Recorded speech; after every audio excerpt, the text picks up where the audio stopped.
Hello friends, this is Marilyn from tarotclarity.com again, and in keeping with my most recent theme of tarot decks from various regions of Italy, today's video will focus on the decks from the Ferrara region of Italy.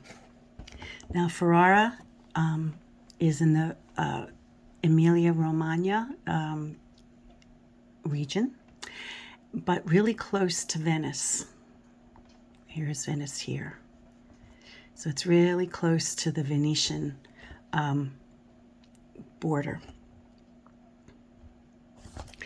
And the decks that I researched, having come from Ferrara, include a few decks that I don't have. And they include the Tarot of Alessandro Sforza, who was Francesco's brother. He was not exactly, not exactly in Ferrara, but like on the, really close to the city, even if it's technically outside. The Tarot of Ercole I d'Este, the Charles VI, which is now known as the Estensi Tarot. I have 2 copies of that. The Rothschild Tarot, and then the Budapest Tarot. And then, of course, the Sola Busca, who steps to the beat of his own drummer. Now, I have to give special mention to the Tarot of Montegna. Now, granted, the only copy of that deck that I have is one of the Lo Scarabeo decks that they came out with in the 90s. I think this is probably like 95 or something. I don't have a date on the box of when this was published. But, I didn't pursue getting a more accurate copy or more facsimile copy of this deck once I fully understood that it wasn't, a deck that we're accustomed to. But it does have some interesting characters. Like the very first card is Miserio, which one might relate to the Fool. This would look more like the Page of Cups, right? And it's so interesting because we have a youth with a cloth, and that doesn't cover the cup, but it's similar to the idea that, the cup is somehow tied in with the cloth. But at any rate, it's atypical of tarot that we're accustomed to. And from what I read, and I tried to, read a little bit about it, it seems as though, and if you'll pardon me while I get my notes, it seems as though the,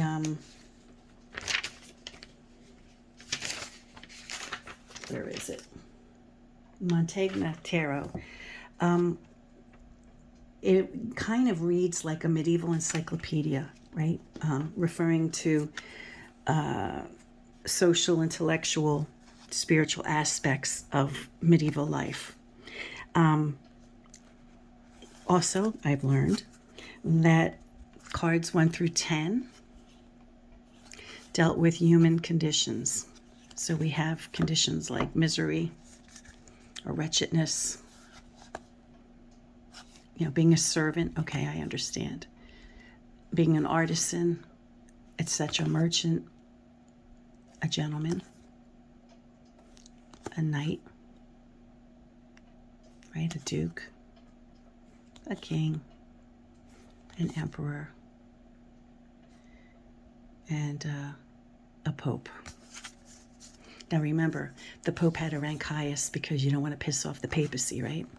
So the first 10 cards of the Mantegna would have reflected human conditions. The second 10, from 11 to 20,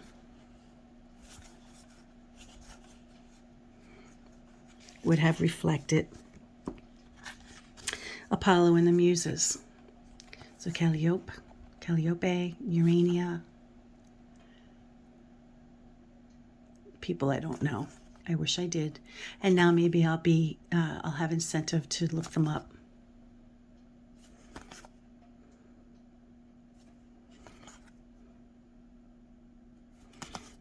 Several of them in this series have an orb,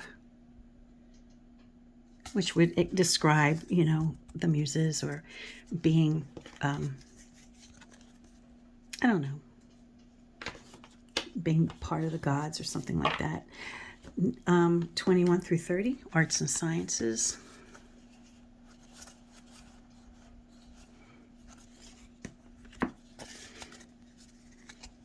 And like I said, I believe Lo Scarabeo, you know, fancied these up with the gilding. I believe you can get a more authentic copy, I think from Il Meneghello, which would be, I think, line drawings.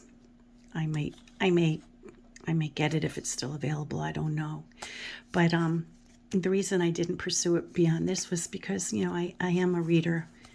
And at the time when I bought this deck, I didn't know what to expect. I bought it a long time ago.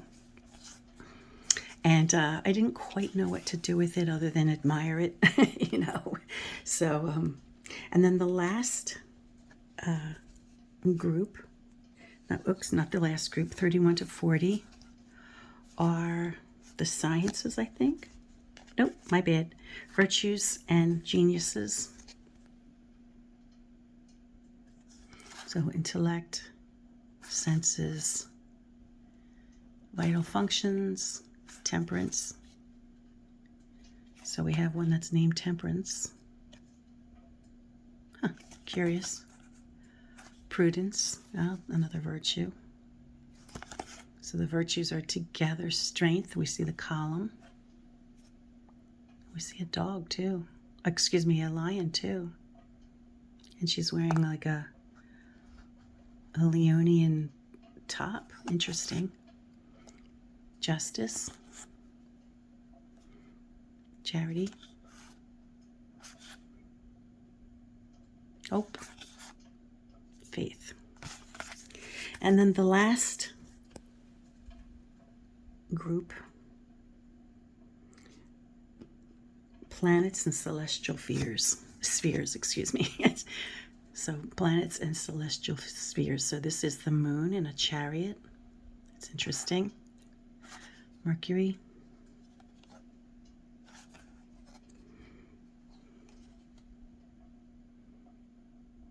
Venus. The sun. I mean, these cards are beautiful. You know, say what you want about the Lo Scarabeo having these annoying titles on them, and they do. You know, I'm not going to lie. But in the case of this deck, and then later in the Sola Busca, and even with the Estensi Tarot, or the Charles VI, if I hadn't had these Lo Scarabeo decks to help me understand what the heck I was looking at to get these in the correct order, I'd be doing this for the next 3 days before I could even do this video. So that's all I'm going to show about the Montegna, because it doesn't really, it's different. It doesn't really follow tarot as we know it. The one thing in the little white book that it says, it gives directions for placing the cards in a type of board game. So it seemed like, you know, it might have been used as a game for like learning or, understanding virtues and you know, all the things that I described, arts and sciences, muses, you know, planets, and like almost like an educational tool, which, you know, is only a stone's throw away from, if you play the game and you see whatever cards land in whatever positions, it's only a stone's throw away from using it for like chance of like, this is how your life will turn out, you know. It's kind of interesting. It's not a far throw from understanding how something like this could end up being used, even though it's a game, you know, in a cardamanic way. Okay, so the decks that I have that are more in keeping with the 78 card deck, or at least some familiarity with the layout are the Estensi Tarot. Now it's been called, where is it? It's been called the Charles VI, but it's really, I think, since then been, you know, it recognizes being from the Estensi court in Ferrara. And I have both the Lo Scarabeo, which recreated missing cards. I have the deck put out by Marco Benedetti, who also supplies, you know, missing cards. And I'm showing both. I don't know the sequence exactly, you know, if the Estensi came before the Budapest, but I do know that the Sola Busca came at the very end. Now, let me show you, and I only included the cards that are extant in the deck. I'm not pulling any recreations, okay? We have the Fool.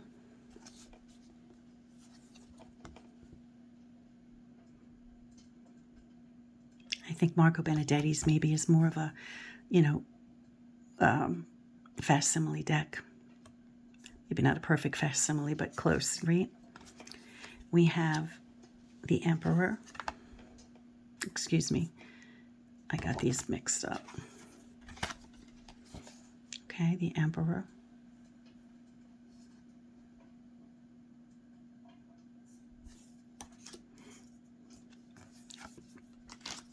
The Pope with his cardinals and that red hat that we've seen in other decks. You remember where we see the Pope head on and we have these two characters in front of him. Sometimes they have a hat, sometimes they have a tonsured head. Here they appear to be cardinals dressed in red.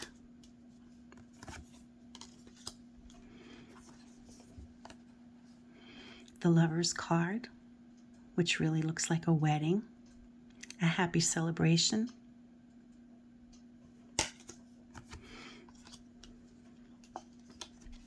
The Chariot, and I'm guessing that Marco Benedetti's version, where the youth is, you know, the charioteer is looking to our left, is maybe more accurate. I'm not sure why the earlier Lo Scarabeo version has him looking in the opposite direction. I don't know what happened there, but they're still very similar. Justice.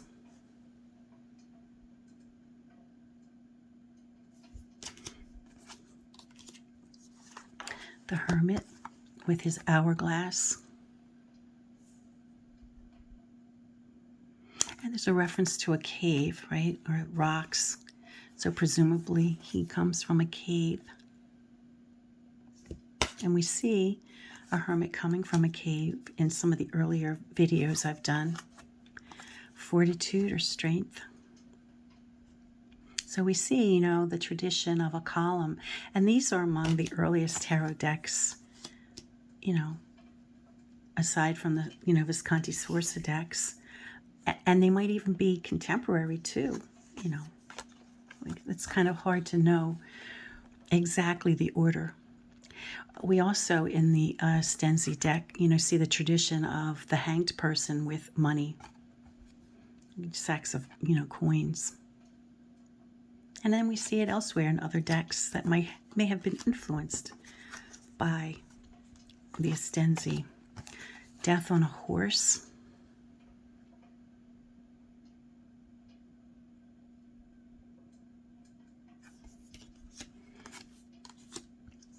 Temperance.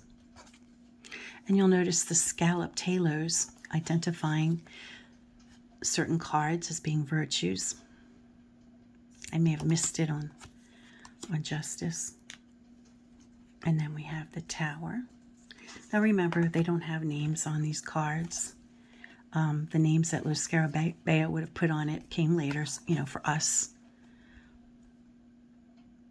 But we see, you know, not a tower, yeah, but tower presumably struck by something from the heavens.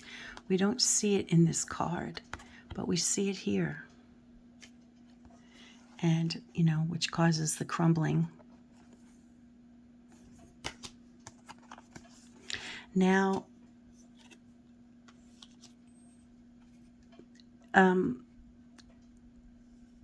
the star card is missing from the Estensi deck, but Marco Benedetti included two options, you know, as a replacement.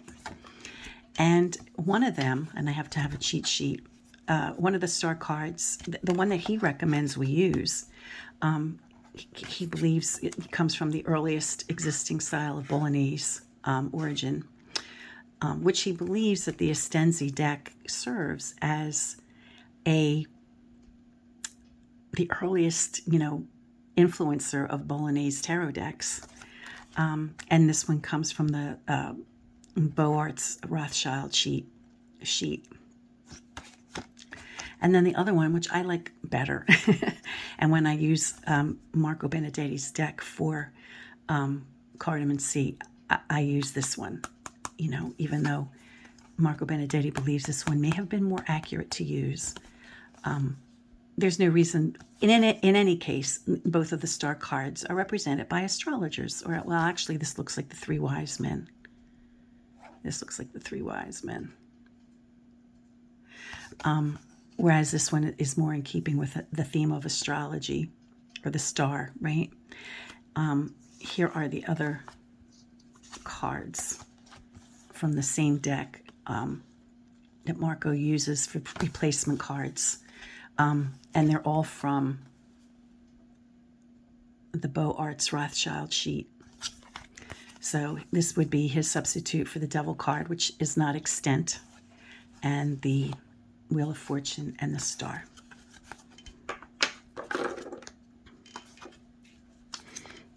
Okay, so now the Moon is still extant, so we'll use the Moon and see it. You know, they are astrologers, right? They're basically astrologers. And the Sun card we've seen a number of times with a woman doing spinning, and it may be something, an activity that needs to be done during the day, or just something that was identified as women's work. But for whatever reason, the Star card was represented to show that idea. So now we have Judgment,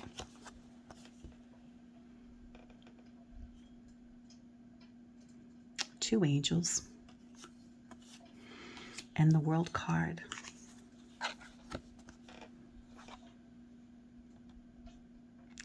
Which shows a virtuous individual, a woman. She has a scalloped halo, so she's, you know, at the very least identified as a virtuous individual standing on top of a city. Let me see a little bit greater detail in this one. It's a nondescript city, but probably a city in the region or in Ferrara. Now, the Estensi deck also has one court card. Aside from those 16 cards I just showed you, there still exists a page of swords. And I'm going to assume it's this one. Now, the Lo Scarabeo deck that, you know, came out in the 90s shows this as the individual, the Page of Swords, but I don't know. I didn't find any such card that looked like that in Marco's deck. So I have to presume that this was the actual Page of Swords. I can be wrong, but that's what I think. And I have a thing for the Page of Cups lately, so I'm going to probably be doing a video on that. This Page of Cups comes from the Alessandro Sforza deck. But I think it's interesting, again, like we saw with the Mantegna, right? an individual with a cloth. It doesn't cover the cup, but it's associated with the cup. And he's not bald. He's got some kind of cap on his head because the cap is a different color than his skin, and his hair seems to be popping out. I thought those were interesting. The Budapest, and I left it in its own order, which is varies from what we're accustomed to. And I only pulled the trump cards or the triumph cards, with the exception of just showing a few examples of what the pips looked like. So this card kind of is in keeping with, you know, noise, right? Noise making. He's got bells which make noise.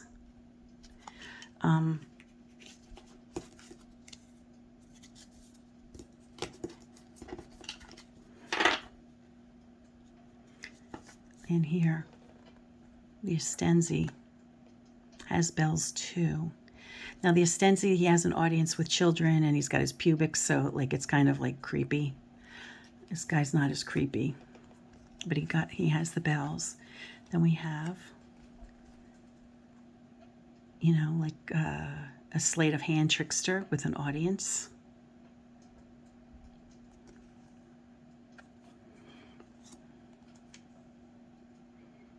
Then we have the Empress is number 2.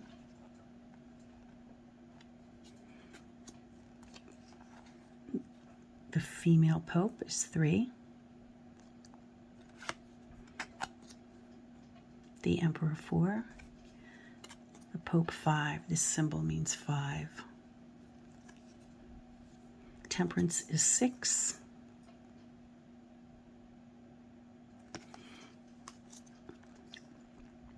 The Chariot is 7. Now here the Chariot is filled with individuals and an angel.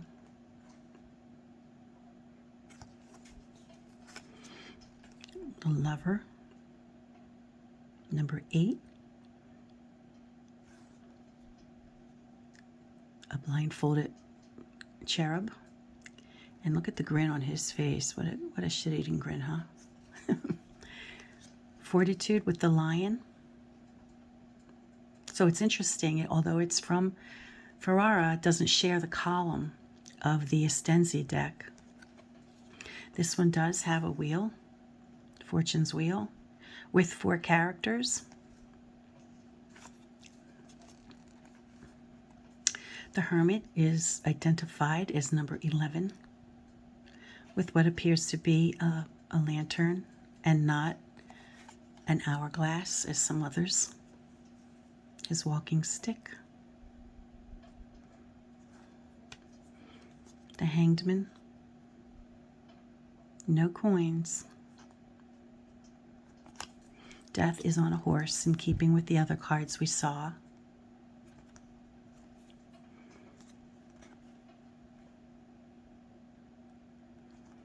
Devil.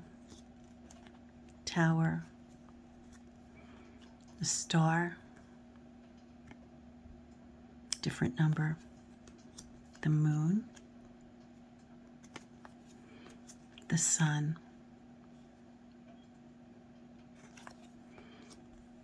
Judgment, or the Angel,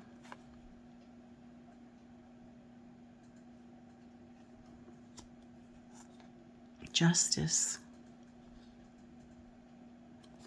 And then this one doesn't have a number, but it's the only one left, so it's got to be the last in the sequence. I know some decks have the Angel as the last card, but doesn't appear to be the case here, because this is 19, 20, and this would be the last remaining card. So 21. Again, an angel with wings, or a virtuous person. The Estensi doesn't have. She's not winged. Just identified as virtuous. But still, you know, not the reference to Christ descending into heaven, right, with the four beasts of the Bible. Okay, and now for something completely different. Again, I have two examples of this deck, the Sola Busca. This version, for the longest time, was the only game in town if you wanted to have a copy of the Sola Busca. And it, you know, it was back from 95. And it was a recreation of the deck. So an artist went and, you know, had intimate contact with the cards and was able to do artist renderings of the cards. For the longest time, you know, it was the only deck you could get on the Sola Busca, and I wanted it, you know, because I you know, I'm a collector and I wanted it, and so at the time that I bought it, it was the only game in town. Now, of course, this deck is long out of print, but I think it went down in value because in recent years, the Sola Busca has been reproduced by every Tom, Dick, and Harry. And, you know, although this deck is out of print, the Sola Busca can be had. This larger version, which probably is more, well, it is more closely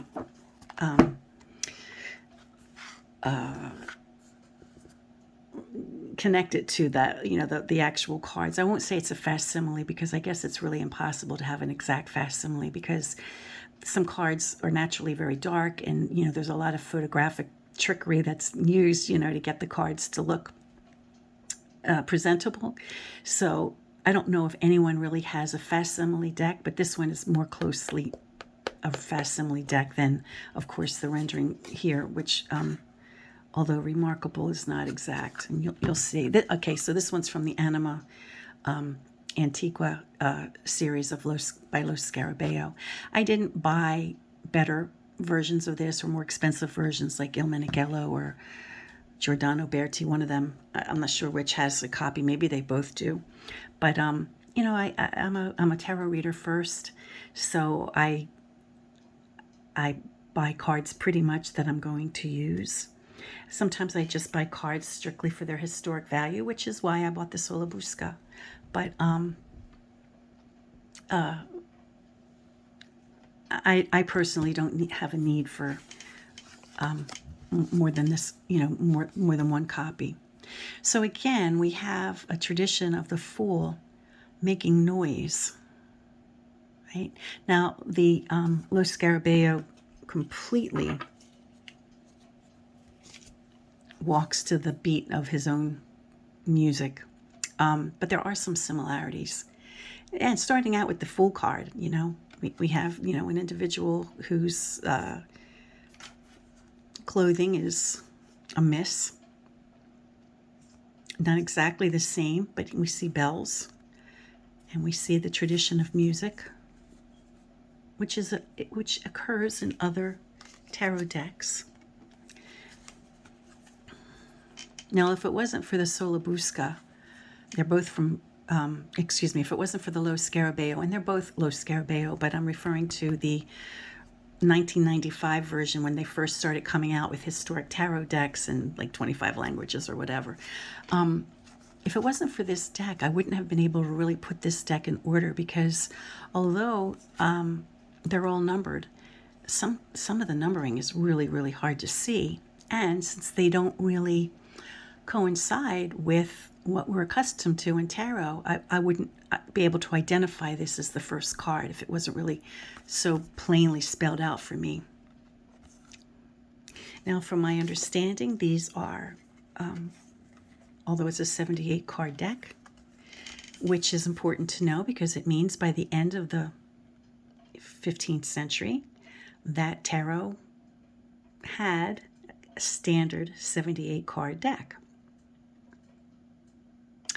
But this deck was, you know, created by and for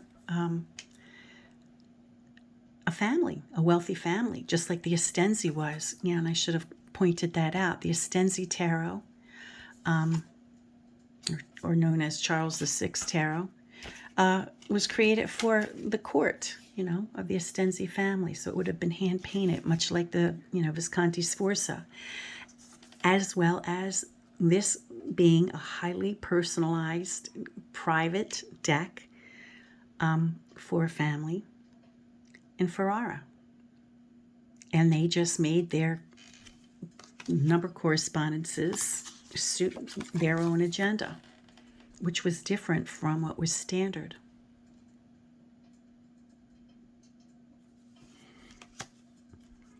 And then the Budapest clearly would have been a deck created for the masses, right? So which came first, the ones created for the noble families or the cards for the common folk? What came first, the chicken or the egg? I don't know.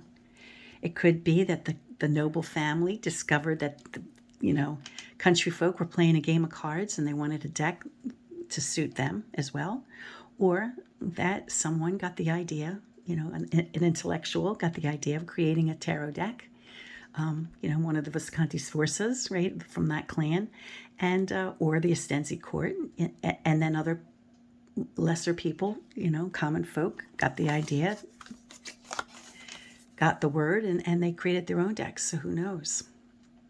But the Sola Busca has its own agenda. I'd love to get the book of Saturn, right, which describes the possibility that the Sola Busca was like a type of grimoire, to be used for magic, which is a compelling idea. But I can't afford the book. It just seems like I think it's out of print, and it's just more money than more money than I'm able to really spend.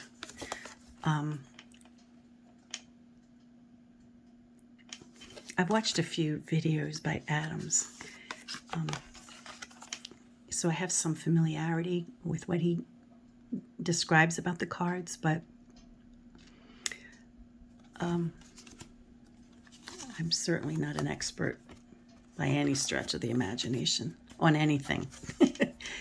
My own intelligence, is from collecting the cards and looking at the cards and making observations with the cards. I read an awful lot, but most of my understanding comes from just looking at the cards myself, because that's when stuff clicks, right?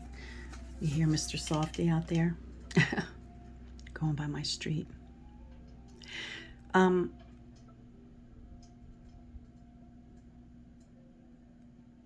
Yeah, so, this is like the 13th card, does it relate to the death card? I don't know. Here's the 14th. Does this relate to temperance? I don't know. You'd have to know who these, military leaders are, or whoever these individuals might represent. And I don't have that kind of familiarity. Now here we have a column. Could this, number 15?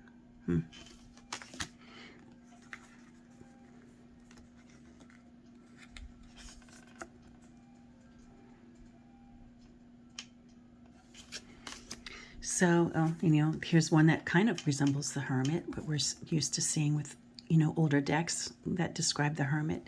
He's got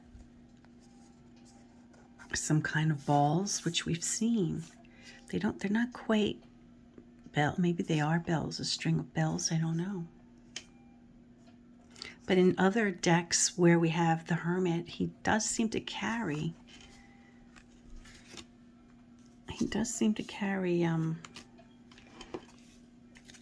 a string of something.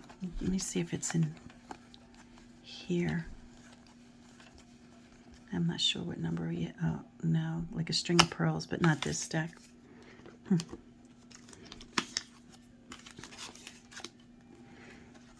So I don't know if you care to see all of the Sola Busca cards. There's plenty. Oh, wrong.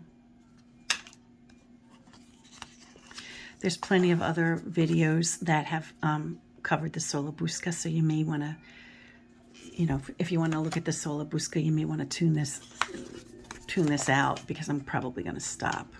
Now this looks like something from, you know, that might describe the tower, right? But it's number 20. The reason I want to show, though, is to get past,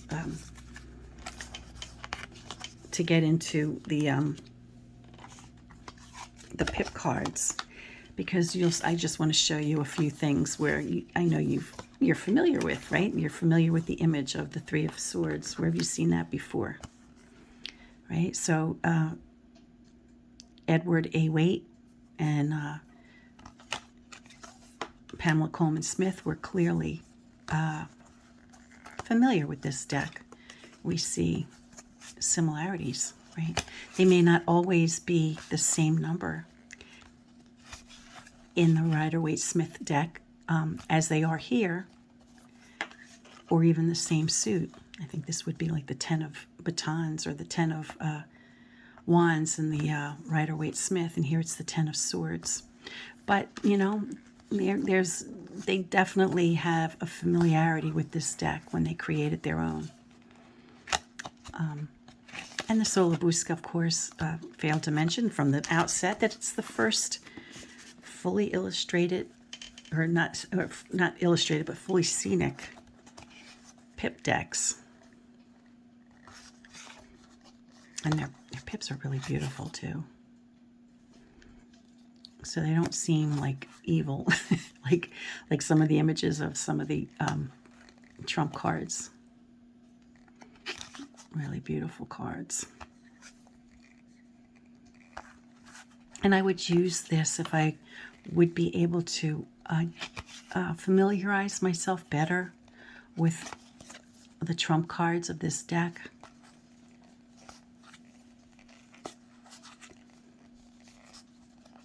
Because it does follow the suits, you know, of swords, batons, coins, and cups. Oh, sorry, I just got a mess over here.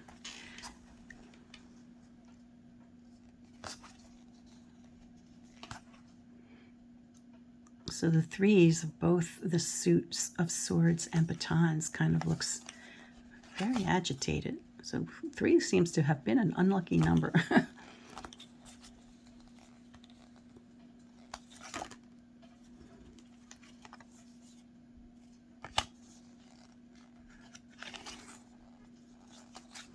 But it truly is it's a beautiful deck. And if I was more familiar with the representations on the trump cards, I would use it.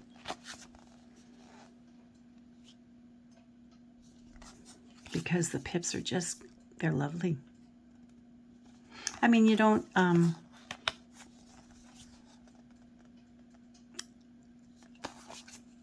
you know, it's, oh, we've just seen this before, the 8 of batons, excuse me, the 8 of coins or pentacles of the Rider-Waite, and what number is this?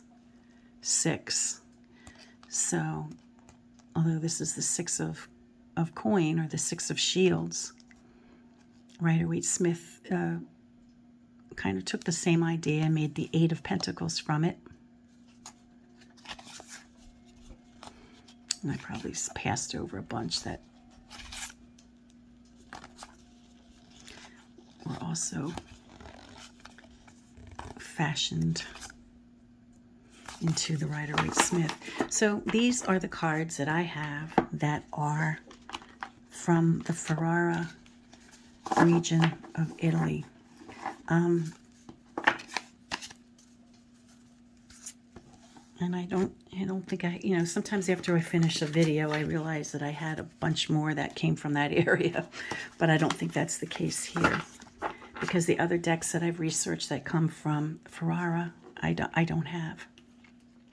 So, and these decks are among the earliest too. They're among the earliest decks of tarot that exist. I mean, we're talking the 15th century for all of these. So we're talking about 1400s for all of these decks, you know. And they may or may not, you know, with the exception of this, which we know came at the very end, they may or may not be before the Visconti Sforza decks, you know, or at least, you know, exactly around the same period of time. So I hope this has been insightful and interesting to you. And until next time, friends, stay well. If you like my videos, give me a thumbs up, give me some comments, tell your friends, share me on social media, you know. I appreciate all of that. Until next time, stay well. Peace.